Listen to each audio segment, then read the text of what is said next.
एकलव्य की गुरु भक्ति। महाभारत की कहानियन। आचार्य द्रोणाचार्य पांडव तथा कौरव राजकुमारों को अस्त्र शस्त्र की विधिवत शिक्षा प्रदान कर रहे थे। उन राजकुमारों में अर्जुन के अत्यंत प्रतिभावान तथा गुरुभक्त होने के कारण वे द्रोणाचार्य के प्रिय शिष्य थे। द्रोणाचार्य का अपने पुत्र अश्वत्थामा पर भी विशेष अनुराग था, इसलिए धनुर्विद्या में वे भी सभी राजकुमारों में अग्रणी थे, किंतु अर्जुन अश्वत्थामा से भी अधिक प्रतिभावान थे।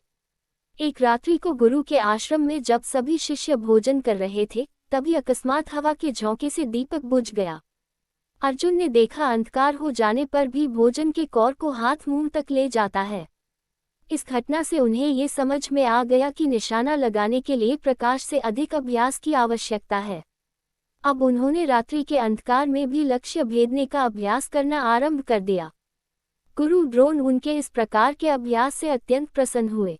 उन्होंने अर्जुन को धनुर्विद्या के साथ ही साथ गदा, तोमर, तलवार आदि शस्त्रों के प्रयोग में भी निपुण कर दिया।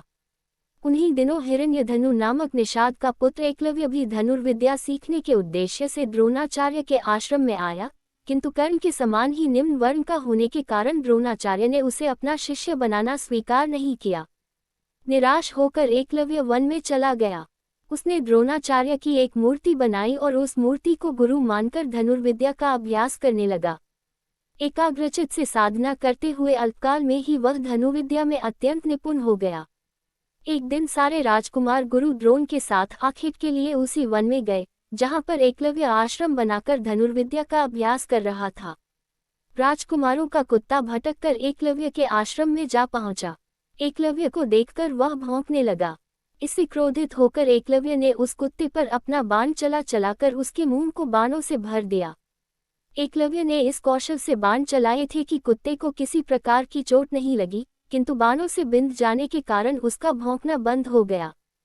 कुत्ते के लौटने पर जब अर्जुन ने धनुर्विद्या के उस कौशल को देखा तो वे द्रोणाचार्य से बोले, हे गुरुदेव, इस कुत्ते के मुंह में जिस कौशल से बाण चलाए गए हैं, उससे तो प्रतीत होता है कि यहाँ पर कोई मुझसे भी बड़ा धनुर्धर रहता है।